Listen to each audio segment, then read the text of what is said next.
Sebenarnya pertanyaan saya seperti ini Pak. Jadi saya saat ini setidaknya yang saya amati bahwa tren apologetika dari Barat khususnya dalam membela iman Kristen cenderung membedakan bahwa Allah orang Kristen itu beda. Nah, saya sih sebenarnya pengen tahu bagaimana pendekatan Bapak terhadap pandangan Pak Bambang terhadap pendekatan bahwa Allah orang Kristen itu sudah berbeda.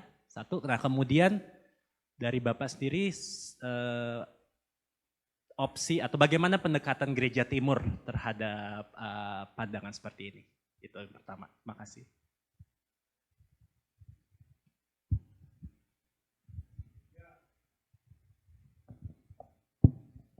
Ya, terima kasih.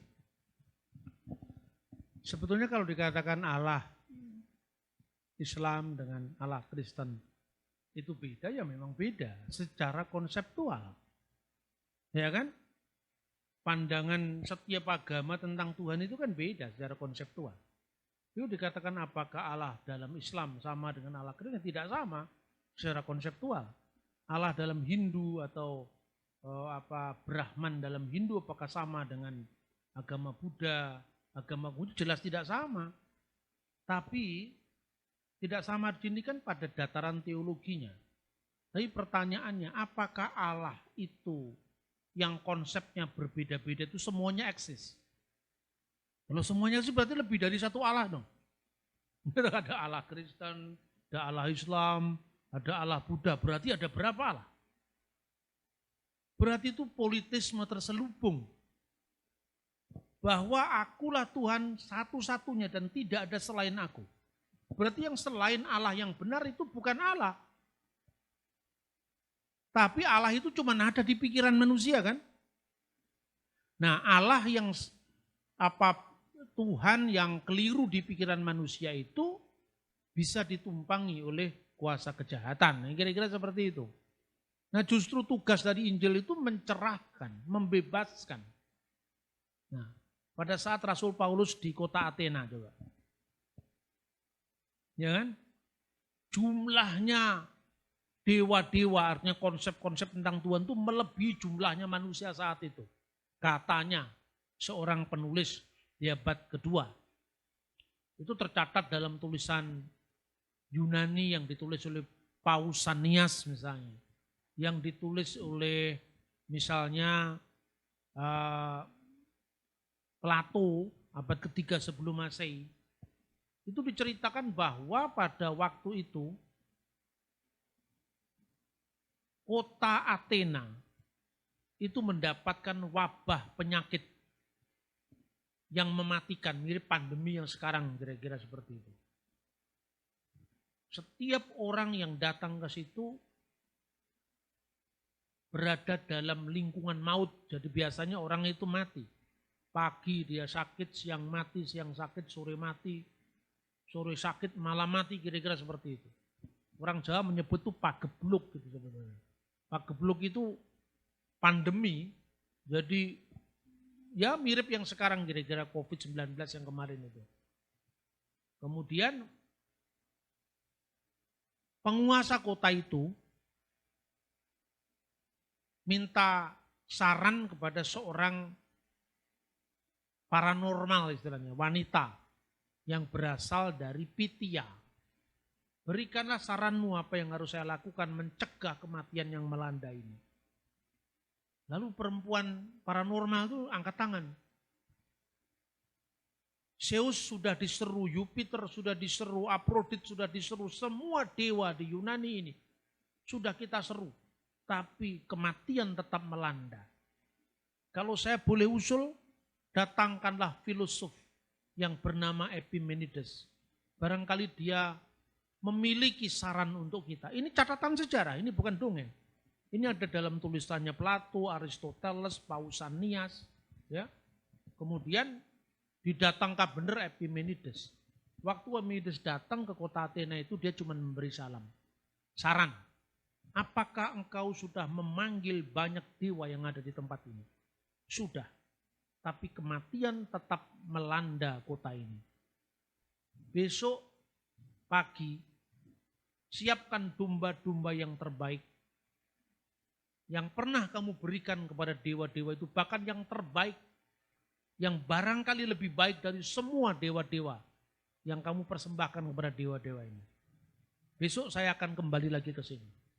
Paginya Epimenides kembali ke situ setelah rakyat Athena menyiapkan korban domba-domba yang terbaik. Lalu dia mengatakan, sudahkah kamu minta kepada para dewa ini? Sudah, wahai Tuan yang bijaksana. Kalau tidak ada jawaban, berarti logika saya menuntun saya kepada kesimpulan. Kalau semua dewa ini tidak berdaya, berarti ada satu penguasa yang melebihi dari dewa-dewa ini. Yang seharusnya dia tak terbatas mengatasi keterbatasan kita. Serulah dia. Bagaimana tentang namanya? Saya juga tidak tahu. Sama-sama tidak tahu. Kenapa kita sok tahu? Serulah saja, wahai agnostoteo, kepada Tuhan yang tidak dikenal. Kasihanilah rakyat kami. Kasihanilah orang-orang ini. Serulah dia. Tolonglah berikan sebuah tanda bahwa domba-domba ini akan merumput di satu tempat. Disitulah kami akan membangunkan mezbah bagimu. Ternyata yang diseru tadi, yang namanya agnostoteo tadi, benar-benar memberikan tanda. Domba-domba itu merumput di satu tempat. Lalu dari kerumunan domba-domba yang merumput di tempat yang sudah dipilih oleh agnostoteo, Allah yang tidak dikenal tadi, sang filsuf mengatakan, dirikanlah mezbah di sini. Didirikan mezbah di situ. Ketika sudah didirikan mezbah di situ, mari doakan kembali lebih serius lagi. Agar dia yang tak dikenal itu menjawab doa kita. Wahai agnostoteo, Allah yang tidak dikenal, Tuhan yang tidak dikenal, jawablah doa kami. Seminggu kemudian wabah itu reda. Tapi ketika kemudian sang filsuf tadi mau pamitan untuk menandai jawaban atas doa kami yang sudah dikabulkan itu, kami ingin memuliakan Tuhan yang tidak dikenal ini dengan ingin membuat patung atau arcanya. Maka sang filosof mengatakan, jangan sok tahu lagi. Kamu nanti salah menggambar wajahnya, dia ngamuk lagi. Nanti kemudian wabah melanda lagi. Sudah, kamu tulis saja di situ. Kepada Allah yang tidak dikenal. Ditulislah di situ, agnostoteo, kepada Allah yang tidak dikenal. 600 tahun setelah peristiwa itu, Paulus datang ke tempat itu. Dan ketika dia dituduh, kamu telah mengabarkan ilah asing. Kamu telah mengabarkan sesuatu yang asing bagi kami. Paulus mengatakan, hai rakyat Athena. Dalam hal beragama kamu very, very religious. Sangat-sangat beriman. Sangat-sangat religius. Dulu, kira-kira seperti itu. Dia diingatkan pada peristiwa yang dicatat oleh Plato, Aristoteles, Pausanias ini. Bukankah dulu pernah diselamatkan oleh agnostoteo? Allah yang kamu sembah dan kamu tidak mengenalnya, itulah yang kuberitakan kepadamu. Itulah yang dicatat Kisah Rasul pasal 15. Jadi Paulus itu mengatakan itu bukan mengarang-arang, tapi itu peristiwa yang pernah terjadi. Dan Anda bisa lihat catatannya pada karya-karya filsafat yang ada. Bagaimana Anda bisa paham Kisah Rasul pasal 17 kalau Anda anti filsafat? Karena di situ dikatakan Paulus berdiskusi dengan orang-orang Stoa, orang-orang Epikuros. Bagaimana kita bisa mengenal pemikiran Epikuros, pemikiran Stoa? Kita perlu belajar filsafat. Bukan untuk menganut filsafat tertentu menggantikan Injil. Supaya kita mengenal bagaimana sejarah pemikiran manusia. Paulus mengingatkan itu. Dan sebagian orang percaya itu, termasuk yang namanya Damaris, ya kan? Percaya itu dan dibaptiskan. Jadi pertanyaannya, apakah Allah yang tidak dikenal, agnostoteo, yang diberitakan Paulus itu sama dengan Allah orang Kristen yang dikenal dalam Yesus Kristus? Kan gitu kan pertanyaannya. Jawabannya tidak sama. Kalau tidak sama, Kenapa Paulus mengatakan, Allah yang kamu sembah dan kamu tidak mengenalnya, itulah yang kuberitakan kepadamu. Ya kan? Jadi di sini sama.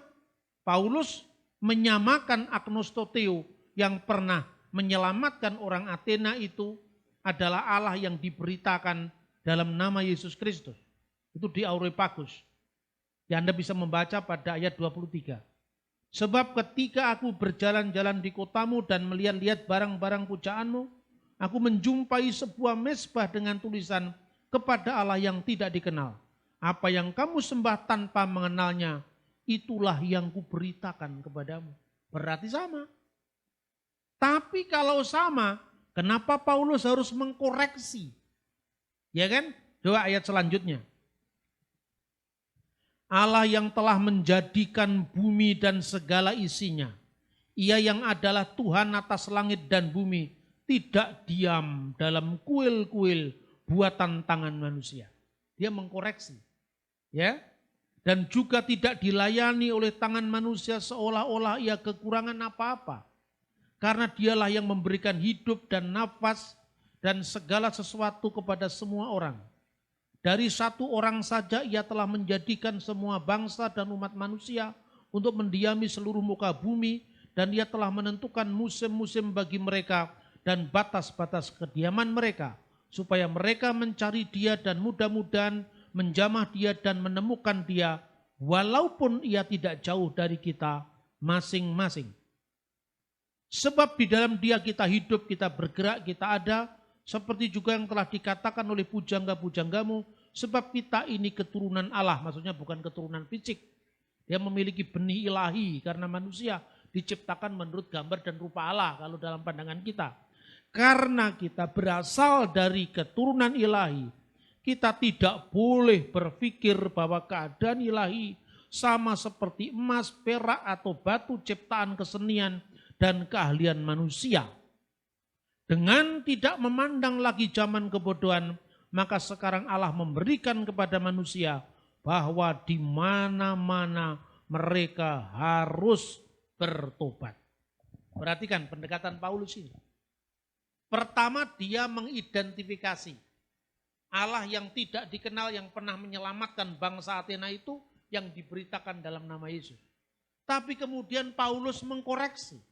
Karena itu Allah yang seperti pencipta langit dan bumi, jangan kamu gambarkan dengan keterbatasan kita. Di situ ada koreksi. Jadi pertanyaan ini bisa dijawab. Apakah Allah yang disembah agama lain sama dengan Kristen? Sama, tapi juga sekaligus tidak sama. Sama dalam pengertian apa? Hanya ada satu Allah di langit dan bumi ini. Satu Allah saja, yang lain itu bukan Allah. Ya toh? Tetapi karena manusia itu diciptakan menurut gambar dan rupa Allah, dia punya kesadaran religius. Termasuk orang Athena. Kesadaran religius itu berbicara kepada setiap manusia bahwa ada penciptamu. Makanya di dalam Alkitab, di dalam iman Kristen dikenal dua pernyataan Allah. Pertama general revelation dan yang kedua special revelation. Pernyataan umum dan pernyataan khusus. Pernyataan umum itu apa misalnya? Langit menceritakan kemuliaan Allah dan cakrawala memberitakan pekerjaan tangannya. Berarti jagat raya ini bisa bersaksi siapa penciptanya. Hukum sebab akibat kausalitas itu bisa bersaksi siapa penciptanya. Tapi kenapa manusia jatuh ke dalam penyembahan berhala? Karena gambar diri manusia itu telah carut marut. Makanya manusia tahu yang benar tapi tidak bisa berbuat benar. Tahu yang benar tidak mampu berbuat benar. Ibarat bensin itu sudah kehilangan daya bakarnya tapi baunya masih ada. Pengenalan umum ini tidak mampu membawa manusia ke surga. Tidak mampu membawa manusia kepada kebenaran yang hakiki. Karena telah dirusakkan oleh dosa. Itulah sebabnya Tuhan mengutus putranya sendiri menjadi manusia. Inilah yang menjadi jaminan bahwa pengenalan kita kepada Allah itu benar. Makanya dikatakan dalam ayat 27, supaya mereka mencari Dia. Kesadaran mencari kan ada. Mudah-mudahan menjamah dan menemukan Dia. Mudah-mudahan menjamah dan menemukan Dia. Lalu saya katakan, jadi kami salah Mas? Enggak salah. Mudah-mudahan benar. Tapi ketimbang kamu mudah-mudahan terus, kenapa tidak yang pasti? Lain. Jadi bukan konfrontasi menghadapi pihak lain, tapi mencerahkan, mengkoreksi tanpa melukai orang lain. Nah, kita ini kan sudah jatuh ke dalam dosa. Kira-kira mampu enggak kita berbuat baik? Kalau kamu merasa mampu ya silakan. Semoga nanti kamu didapati sebagai orang-orang yang masuk ke dalam surganya Tuhan. Tapi kalau kamu merasa mampu, kalau saya tidak merasa mampu, nah terus gimana? Makanya saya tidak cari yang mudah-mudahan, saya cari yang pasti dalam Yesus. Tapi benar Mas, semuanya benar tapi nunggu yang terakhir nanti. Orang Jawa itu kan sulit ngomong kamu salah kan? Maka semuanya benar tapi belum tentu. Bahasanya kan muter-muter terus. Itu bahasa komunikasi gaya apa? Apa namanya? Suluman-sulumun selamat. What is the meaning of suluman-sulumun selamat? Tidak ada dalam bahasa Tagalog itu. Ya, artinya bahwa kita ini tidak perlu harus membuka konflik dengan yang lain. Maka saya katakan sama atau tidak sama. Kalau Anda mengatakan tidak sama, berarti Tuhan Islam itu eksis, Tuhan Hindu itu eksis, Tuhan Buddha itu eksis. Lalu Tuhan yang eksis ada berapa? Berarti kan politisme terselubung soalnya kita mengakui Tuhan lebih dari satu. Tapi kalau Tuhan itu hanya satu, kenapa yang beda-beda ini muncul? Ya karena manusia telah jatuh ke dalam dosa. Makanya rusaklah pemahaman kita. Supaya kita dibenarkan kepada satu-satunya yang adalah jalan kebenaran dan hidup. Ya dia turun ke dunia untuk menjelaskan kepada kita. Itu kira-kira Bapak Ibu Saudara-saudara ya. Oke, terima kasih Pak Bambang buat jawabannya. Dan Brother Padu tadi bilang ada 3 pertanyaan ya. Mungkin untuk sebelum kita lanjut ke pertanyaan kedua, kita kasih kesempatan ke yang lain dulu mungkin. Apakah ada? Kalau nggak ada, oh ya Pak Binsar. Silakan Pak. Terima kasih untuk kesempatan yang diberikan. Nama saya Binsar Tambunan dan saya sudah cukup lama di Manila. Saya jemaat dari Union Church juga. Yang terima kasih Pak Bambang pencerahannya. Sebetulnya saya pun juga merasa sejarah itu penting untuk kita mengerti di dalam beragama. Khususnya juga untuk Kristen dengan Protestan dengan Katolik aja situ kalau kita mengerti sejarah kita mengetahui di mana perpisahannya. Namun sejarah ini cukup panjang. Tadi kalau dilihat dengar urean Pak Bambang aja ada hampir 2 jam Pak. Sementara ada teman saya yang ngirim, teman saya dari seberang. Dia kirim firman dari kitabnya. Entahlah apa itu bahasa ininya, terus dalam kurung yang tidak berputra. Begitu nyampe ke Allah yang tidak berputra. Jadi ini memang dari sana itu sudah tegas, jelas gitu. Bahkan kalau di di kitab surat Maryam juga ada kan kalau nggak salah tulisan bahwa Isa itu wa kalimatuhu, artinya dia adalah firman dari Tuhan. Tapi itu pun demikian banyaknya ini tetap militansinya tetap tinggi gitu. Jadi ini memang cukup sulit untuk kita hadapi. Dari tadi saya lihat memang kalau kewahidan itu tadi urean Bapak itu Ibn el-Bel Ihad dia. Tapi terus ada ilah. Kembali ini ilah, saya tadi tidak melihat kata Allah. Sementara ada lagi saya pernah lihat juga nonton Christian Prince, katanya Allah itu 2 kata, al dan lah. Gitu loh. Jadi ini mungkin juga bisa memberikan pencerahan mengenai trinitatisnya kita gitu Pak. Mungkin sedikit saya minta tanggapan dari Pak Bambang mengenai hal ini. Terima kasih. Memang Allah itu dari dua kata, al-ilah. Tapi kata ilah itu hanya netral. Sembahan. Itu kalau bahasa Inggrisnya the God. Tergantung siapa yang memaknai. Kalau yang memaknai itu adalah orang Kristen, ya itu adalah God in our Lord Jesus Christ. Tapi kalau dia yang memaknai itu adalah orang Hindu, ya bisa God Siwa, bisa God Krishna, kan itu kan. Nah kalau the God itu kan tujuannya, Tuhan yang mana? Tuhan yang itu. Itu bagi siapa? Itu bagi Islam atau itu bagi Kristen, kan itu kan. Kata itu netral. Makanya dalam prasasti-prasasti Arab pra-Islam, itu ada beberapa dokumen ya. Jadi sebelum munculnya agama Islam, secara arkeologi nih ya, ditemukan prasasti-prasasti dalam bahasa Arab. Itu menunjukkan bahwa bahasa Arab itu sudah dipakai sebagian komunitas Kristen di wilayah Syria sebelum munculnya agama Islam. Satu contoh misalnya, prasasti Jabat. Itu dari tahun 512. Lah, Nabi umat Islam Muhammad itu lahir tahun 571. Dalam prasasti itu tertulis dalam bahasa Yunani, Aramaik, dan Arabik. Lalu pada teks Arabnya itu dikatakan Bismillah, demi nama Al-Ilah. Lalu baru dituliskan nama-nama orang yang membangun gereja itu. Manaf, Wahani, Bar Mar al-Qais. Manaf dan Hani anaknya Mar al-Qais. Wasitir, ada juga orang namanya Sitir, Wasuraihu dan Suraihu. Diawali dikata Bismi al-Ilah, demi nama al-Ilah. Dalam prasasti Umul Jimal kedua, pertengahan abad ke-6, itu kata Allah muncul. Ini agama Islam belum muncul. Ya ditulis di situ, Allahu Ghafara li'ulai, Katib al-Ubaidah Malik Tanuk. Jadi Allah telah mengampuni keluarga Ulai, ya, sekretaris dari Al-Ubaidah, dari penguasa dari Bani Tanuk.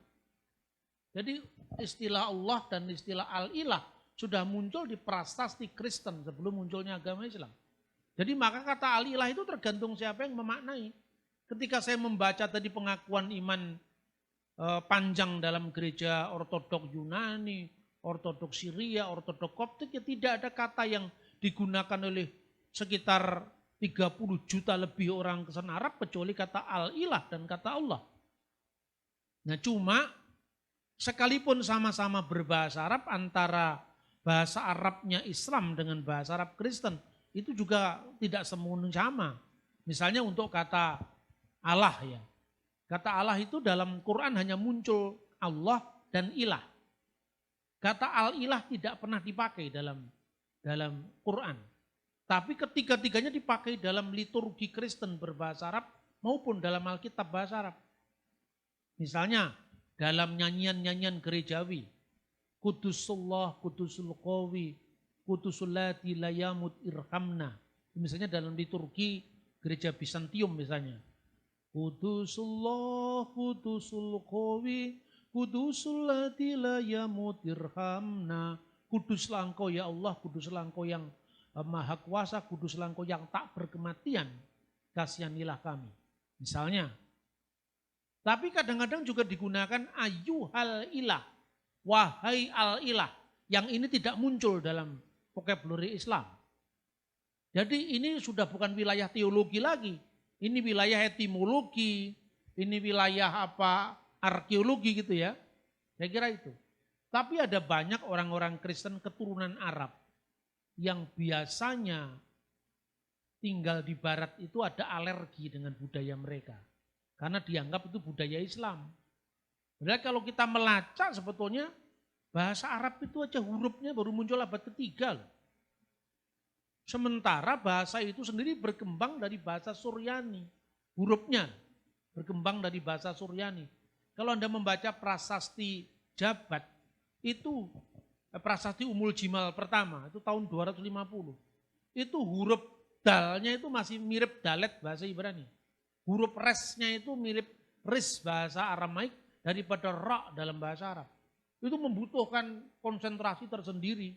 Kita belajar bahasa Arab aja males, apalagi bahasa Arab kuno, bahasa Aramaik, bahasa yang serumpun ya. Itu muncul hanya karena apa? Karena orang itu cinta pada ilmu itu. Mungkin saya ini orang yang mencintai itu. Saya datang kemarin tanya bahasa Tagalognya 1, 2, 3 apa? Saya catat di sini. Apa yang saya asumsikan sebelumnya ternyata betul. Kata Isa, esa, sarwa, telu dalam bahasa Jawa, kuno dalam bahasa Tagalog, dalam bahasa di Mindanao sana, dalam bahasa Manado makanya Mina, Hasa, itu Mina Isa, menjadi satu. Itu menyebar, berarti apa? Orang yang tinggal di Asia Tenggara itu dulu memiliki akar yang sama. Nah ini salah satunya rumitnya filologi ya. Begitu juga Arab. Bahasa Ibrani, Aramaik, Arab itu satu rumpun. Makanya kalau Anda ingin membayangkan itu ya bayangkanlah bahasa Melayu yang menjadi akar dari bahasa Indonesia, bahasa Malaysia, bahasa Brunei, dan Patani di Thailand Selatan. Lebih kuno lagi bahasa Austronesia yang menjadi akar dari bahasa-bahasa di wilayah Asia ini, Asia Tenggara secara khusus, sebelum pengaruh Hindu masuk di abad keempat, sebelum Buddha masuk di abad kelima, sebelum Islam masuk di abad 10, 11, 12, 13, tergantung mana yang dimasuki. Saya kira itu. Baik, terima kasih Pak Bambang untuk jawabannya. Kita masih ada waktu Q&A session 7 menit lagi. Apakah ada yang mau bertanya satu lagi? Kalau nggak ada mungkin kita bisa lanjut atau mungkin satu pertanyaan lagi tadi dari Brother Pandu apa? Yang ketiga seperti tadi sudah dijawab tentang perlunya filsafat terhadap filsafat. Kemudian ini sih pertanyaan yang kedua adalah pertanyaan berikutnya yang sering saya dengar lah ya, adalah bahwa khususnya tentang konsep Trinitas itu tidak dikenal dalam Perjanjian Lama, khususnya dalam perjalanan bangsa Israel. Dan saya juga di gereja sih memang nggak terlalu dibahas ya sepanjang saya dari kecil sampai sekarang. Nah, bagaimana pendapat Bapak tentang konsep Trinitas atau ya konsep Trinitas lah dalam Perjanjian Lama khususnya dalam kehidupan bangsa Israel? Bangsa Israel yang mana sekarang? Iya kan? Bangsa Israel itu punya perkembangan panjang sekali. Ini kalau kita lihat ini, saya singkat saja ya. Nama Israel itu dulu merujuk pada entitas kebangsaan sekaligus keyakinannya. Di luar Alkitab, prasasti yang pertama menyebut Israel itu adalah prasasti Fir'aun Merenpetah atau Merneptah I, tahun 1205 sebelum Masehi. Anda bisa melihat prasastinya ini sekarang di Museum Peradaban di Kairo, ya di Kairo baru. Dulu disimpan di Museum Nasional di Kairo, ya. Di situ tertulis Yasir el Pikat Uben Perat. Yasir el itu logat bahasa hieroglif bahasa Mesir kuno untuk Yisrael. Yasir el Yisrael telah binasa. Uben Perat dan keturunannya tidak ada lagi. Jadi dulu baik itu Yehuda, Naftali, Isakar, Jebulon, semuanya namanya Israel. Di mata bangsa lain. Setelah itu kan era keluaran dari tanah Mesir. Musa, Harun membawa mereka keluar. Musa tidak sampai masuk ke tanah perjanjian. Ya, Yosua yang membawa bangsa itu. Kemudian muncul zaman hakim-hakim. Setelah pembagian tanah pusaka, muncul zaman hakim-hakim. Bangsa Israel minta raja. Tuhan mengabulkan dengan diberi Saul, setelah Saul Daud, setelah Daud Salomo. Tapi setelah Salomo ini bangsa Israel terbelah menjadi dua. Bangsa Israel kerajaan utara dan bangsa Yehuda kerajaan selatan. Yang di utara ini dari zaman Yerobeam yang memberontak terhadap Rehabiam putra Salomo bertahan sampai tahun 722 sebelum Masehi. Lalu mereka ditawan ke Asur. Waktu ditawan ke Asur, bangsa Israel itu menikah dengan 5 suku. Babel, Kuta, Hamat, Awa, Sefarwaim. Sementara yang di selatan ini bertahan lebih lama, sampai tahun 586 sebelum Masehi, kemudian ditawan oleh Babel, yaitu Nebukadnezar. Bait Allah yang di zaman Salomo dibangun, dihancurkan. Lalu mereka dibuang ke dalam pembuangan Babel. Pada tahun 539 Tuhan membangkitkan seorang yang bernama Kores Agung. Membebaskan seluruh tawanan Babel termasuk orang Israel, orang Yahudi kembali ke negara mereka masing-masing dan diberikan hak difasilitasi untuk membangun bait suci bagi Tuhan agama masing-masing. Datanglah mereka ke tanah Israel, kita memasuki misalnya zaman Isra, Nehemia, Esther itu, seterusnya sampai kemudian bait itu dibangun kembali. Lalu ketika waktu pembangunan bait suci kembali itu, orang-orang yang di utara itu sebagian mau datang gabung, tapi ditolak karena mereka sudah menikah dengan 5 suku. Itu dianggap tidak memelihara kemurnian agama Israel. Marahlah orang Samaria, lalu membangun bait Allah tandingan di Gerizim. Itulah perpecahan pertama bangsa Israel, yaitu orang-orang Samaria. Sampai sekarang orang Samaria hanya percaya 5 Taurat Musa, tidak percaya kitab Yosua sampai kitab Maleaki. Kenapa tidak percaya itu? Karena semua jurusannya ke Yerusalem. Sementara mereka ditolak di Yerusalem. Makanya bait Allah itu letaknya di Gerizim. Itulah tempat yang asli, tempatnya Yakub dulu katanya. Ya kan? Perpecahan pertama orang Samaria. Ketika Israel kembali dari tanah Babel, lalu muncul Israel di bawah penindasan Persia lagi. Maka ada Esther Mordekai menghadapi kejahatan Haman. Lalu bait Allah dibangun kembali. Lalu Taurat dijadikan pusat dalam kehidupan spiritual bangsa Yahudi. Karena yang selatan ini hanya diikuti 2 suku. Yaitu suku Yehuda dan Benyamin. Yang di utara itu 10 suku, ya kan? Lewi ada di antara keduanya, maka mulai muncul kata Yehudim, orang-orang Yahudi. Agamanya, pola pikirnya, lifestyle-nya disebut Yehudut. Jihadut itu artinya Judaism. Itu muncul baru abad ketiga sebelum Masehi. Lalu pernah menjadi kerajaan merdeka di bawah Wangsa Makabe.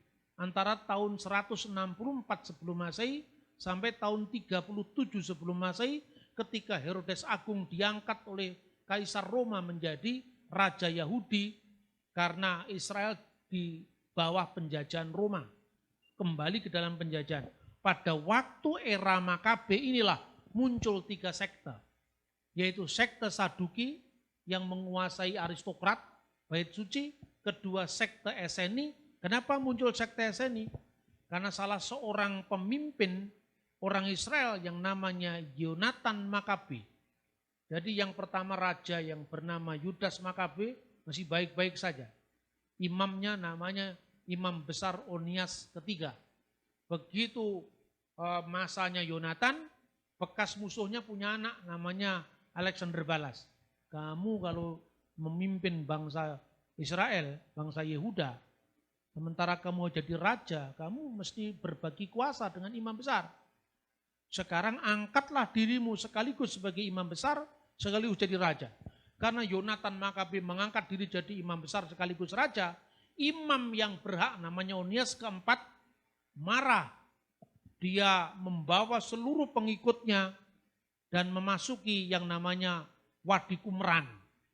Inilah yang disebut sekte Eseni. Eseni berasal dari kata Ose Hatorah, yaitu penjaga Taurat. Muncullah sekte Eseni. Yang ketiga, selain Saduki itu Parisi.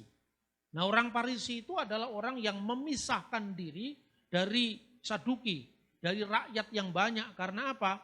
Karena dia dalam hegemoni politik dikalahkan sama orang Saduki. Ciri orang Saduki, dia menerjemahkan Alkitab harafiah. Makanya tidak percaya dengan kebangkitan orang mati. Karena dalam kitab Taurat kan tidak ada ungkapan kebangkitan orang mati, yang ada dia kemudian dikuburkan bersama para leluhurnya, kan itu kan. Tulang-tulangnya dikumpulkan bersama. Wah, berarti tidak ada kebangkitan orang mati. Dan dia penguasa, biasanya imam besar, kepala Sanhedrin, orang Parisi, kemudian mendirikan sekte sendiri. Pada zaman Yesus muncul lagi satu kelompok yang namanya Nosrim. Nosrim itu diterjemahkan Nasrani dalam bahasa Arab. Nasuraya dalam bahasa Aramaik. Pengikut Yesua dari Nazaret. Tetapi ada dua kelompok. Kelompok yang pertama, gereja di Yerusalem yang dipimpin oleh Rasul Yakobus, saudara Kristus. Ini rasul bagi orang-orang yang bersunat. Dan satunya berpusat di Antioquia, Syria yang sekarang masuk wilayah Turki, yang baru kena gempa itu. Di sanalah orang pertama disebut Kristianos. Kristen ini non-Yahudi. Yang non-Yahudi berlaku hukum Nuh, yang Yahudi berlaku hukum Musa, Imamat pasal 11 dan sebagainya. Tapi yang non-Yahudi berlaku hukum Nuh yang lebih universal. Ya.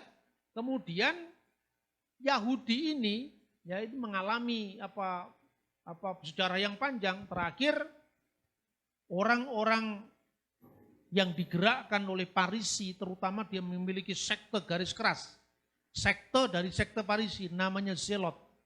Zelot inilah yang menggerakkan revolusi. Makanya dia mengharapkan Mesias itu Mesias politik, bukan Mesias rohani. Tahun 70 Masehi gerakan yang dilakukan oleh kelompok yang namanya kelompok Zelot ditumpas oleh Titus, Jenderal Titus. Bait Allah dihancurkan. Tapi Israel belum dibuang saat itu. Masih hidup di sana. Orang-orang Kristen diakui sebagai bagian dari sekte Parisi. Mula-mula. Makanya Kristen itu ya bagian dari Yudaisme. Khususnya mereka yang berbahasa Ibrani. Artinya Kristen keturunan Yahudi yang dipimpin oleh Yakobus. Mereka yang non-Nasrani menolak Yesus itu karena dia mengharapkan Mesias politik, bukan Mesias rohani. Orang-orang Zelot terus menggerakkan pertempuran sampai tahun 130 mereka perang Yahudi kedua. Perang Yahudi kedua ini mereka dipimpin oleh orang yang bernama Simon Bar Kokhba yang diakui oleh Mesias Israel oleh Rabi Akiba.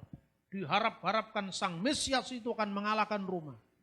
Tahun 132 sampai 135 Israel merdeka lagi di bawah Mesias mereka yang namanya Bar Kokhba. Tapi 135 Kaisar Hadrianus menumpas pemberontakan Bar Kokhba. Revolusi Bar Kokhba ini akhirnya orang-orang Israel, orang-orang Yahudi harus diusir dari kota Yerusalem. Kebijakan yang dilakukan oleh Hadrianus apa? Nama Israel tidak boleh ada di muka bumi. Harus diganti dengan Syria Palestina. Maka sejak saat itu kata Palestina menggantikan wilayah yang disebut Eretz Israel. Kenapa disebut Palestina?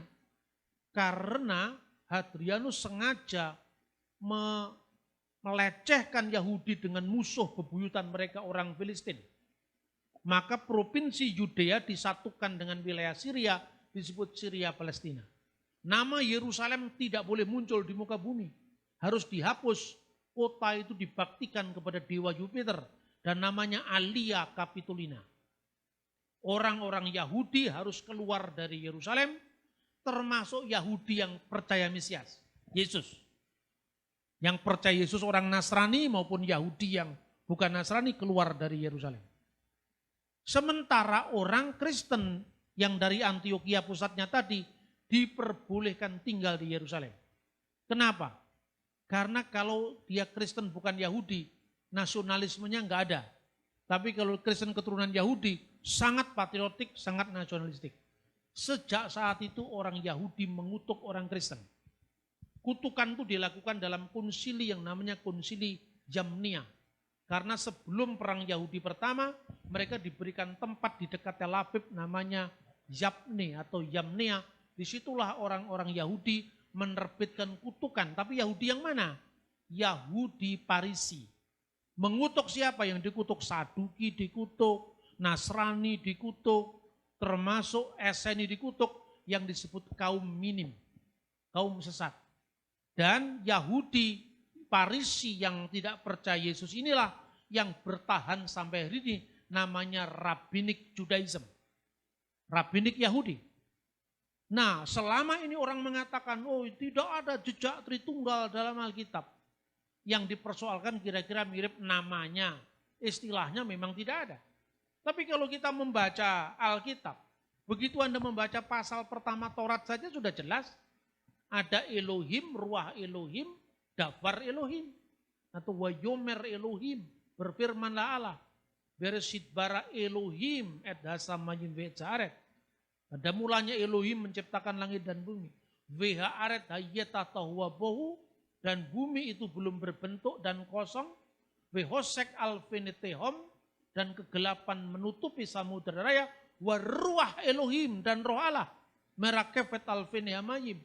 Roh Allah ini oleh orang Yahudi, Rabbinik, diterjemahkan angin dari Allah. Karena kata ruah juga bisa berarti angin. Tetapi penafsiran ini bertentangan dengan kitab Ayub. Karena dalam kitab Ayub, ruah Allah telah menciptakan aku. Ruah Elohim telah membentuk aku. Berarti ruah Elohim itu bukan angin dari Allah. Bukan kuasa yang digerakkan dari Allah. Tapi sumber kuasa itu sendiri, yaitu pribadi Roh Kudus. Jadi artinya jangan minder sama orang Yahudi Rabbinik.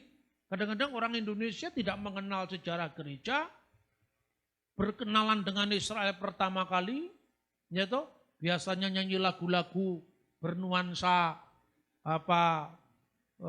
drum atau bernuansa rock atau bernuansa apa, tiba-tiba mendengar lagu kebangsaan Israel, gitu, langsung hatinya terharu. Modal hati terharu itulah awalnya. Gitu? Makanya kalau saya itu nggak gampang terharu. Saya setiap kali mulai terharu otak saya jalankan. Harus ada perimbangan antara kognisi dan afeksi. Ngerti maksud saya? Saya tidak mudah terharu. Karena apa? Terharu itu adalah jebakan pertama. Karena ketika orang emosinya berjalan, keputusannya tidak dasarkan logika. Makanya seringkali orang datang kepada saya, dia minta dibaptis. Pak, saya ini dipanggil, yang manggil kamu siapa? Tuhan Pak, gimana cara manggilnya? Karena saya tahu ini masih perasaan. Harus saya selesaikan dulu ini. Terus kemudian kira-kira kamu menjadi Kristen karena mendengar lagu Malam Kudus. Yang begitu syahdu. Ya karena yang nyanyi itu suaranya bagus. Celine Dion. Coba kalau yang nyanyi itu kira-kira tidak masuk hitungan dari Indonesian Idol, kira-kira kamu terharu apa tidak? Ah ya mungkin, jangan mungkin, kira-kira terus saya setel lagu yang paling buruk. Kira-kira kalau gini kamu terpanggil enggak? Ya mungkin tidak, kamu cek lagi. Berarti alasanmu kamu terpanggil itu belum tentu dari Tuhan. Terus saya tanya, kenapa kamu? Apa menurut kamu Yesus itu siapa? Tritunggal itu bagaimana? Begitu dia sudah mulai clear saya ajarkan, dan dia percaya ya sudah waktunya kalau kamu dibaptis. Kalau tidak akan, karena orang kayak begini, begitu mula-mula diterima di gereja suruh kesaksian, besok terharu lagi dengan yang lain, poligami dengan yang lain ini. Orang yang gampang terharu itu gampang poligami ini. Yang pertama ditinggalkan karena dahsyatnya yang baru ini, karena apa? Yang satunya itu angin sepoi-poi, satunya angin kencang. Bener nggak? Jadi angin kencang itu apa? Informasi yang ditiupkan terus menerus. Sampai dia tidak sempat mencari referensi yang lain. Itu mudah terharu juga. Gitu loh. Maka saya katakan Yahudi yang mana dulu? Yahudi yang sekarang ini? Iya Yahudi sekarang ini kan, kenapa kamu minder? Kita sama-sama Yahudi kalau dalam konteks Judaism. Terus tidak ada jejaknya Mesias itu anak Allah.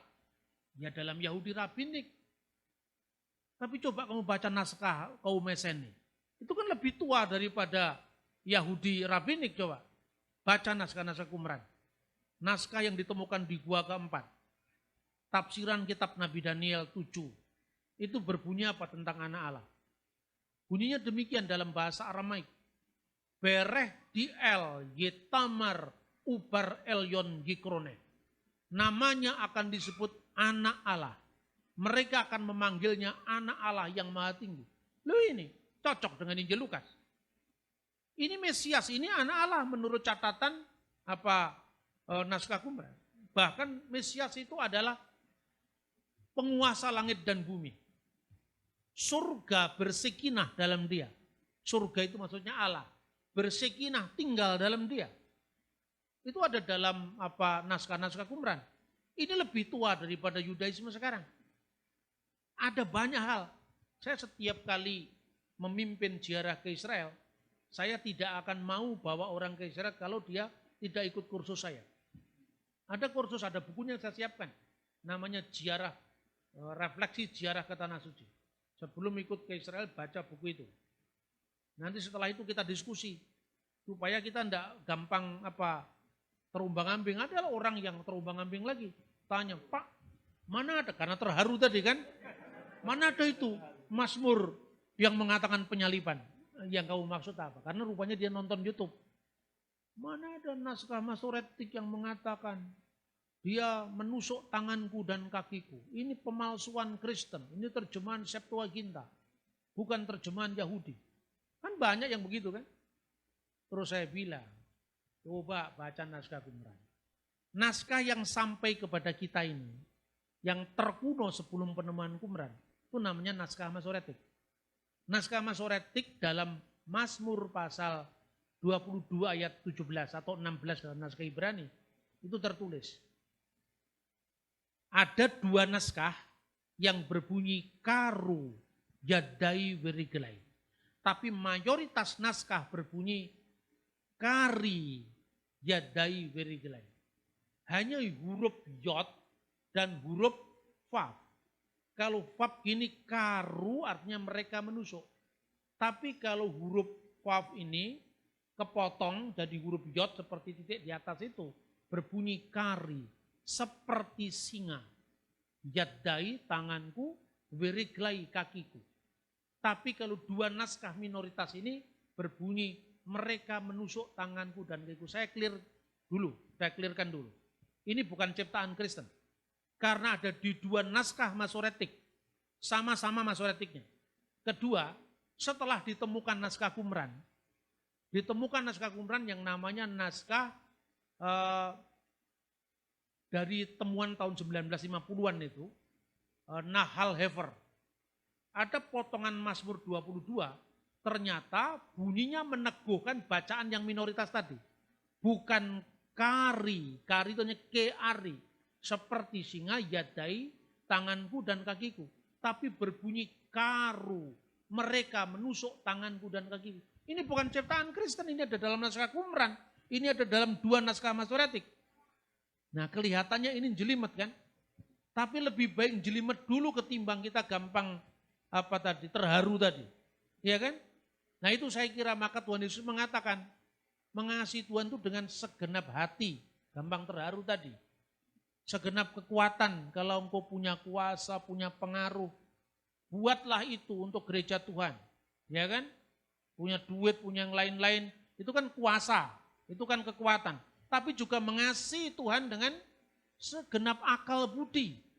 Nah kira-kira seperti itu. Jadi artinya Yahudi yang mana? Konsep keilahian Mesias itu jelas ada dalam naskah Qumran. Yang lebih tua daripada kaum Yahudi Rabbinik yang mulai dikembangkan pada abad kedua. Itu saya kira, jadi itu. Dan tidak semua orang Yahudi itu garis keras terhadap Kristen. Tidak. Saya diberi oleh Rabi Yakub dari Manado, itu putusan ada sekitar 60 rabi-rabi Yahudi Rabbinik. Dia menulis di situ satu kesepakatan dengan Kristen bahwa lebih banyak kesamaan kami dengan orang-orang Kristen ketimbang dengan yang lain. Karena kami berakar pada Taurat yang satu, sekalipun kami menempuh jalan sejarah dan penafsiran yang berbeda-beda. Intinya orang Yahudi Rabinik ini dengan 60 rabi-rabi mereka di seluruh dunia itu menandatangani bahwa Kristen itu bukan Abudah Zarah, bukan penyembahan berhala. Sekalipun kita tidak berada dalam titik temu yang sama. Itu yang namanya dialog. Ya kan? Tapi kalau Kristen Yahudi yang sering-sering menyerang Kristen itu ya itu kan setiap agama kan ada yang garis keras, ada yang garis lunak, ada yang garis lucu, kan macam-macam lah. Nah kita lihat dari mana dulu. Saya kira itu ya. Baik, terima kasih Pak Bambang ya. Semoga jawabannya bisa mencerahkan setiap pengetahuan kita di hari ini.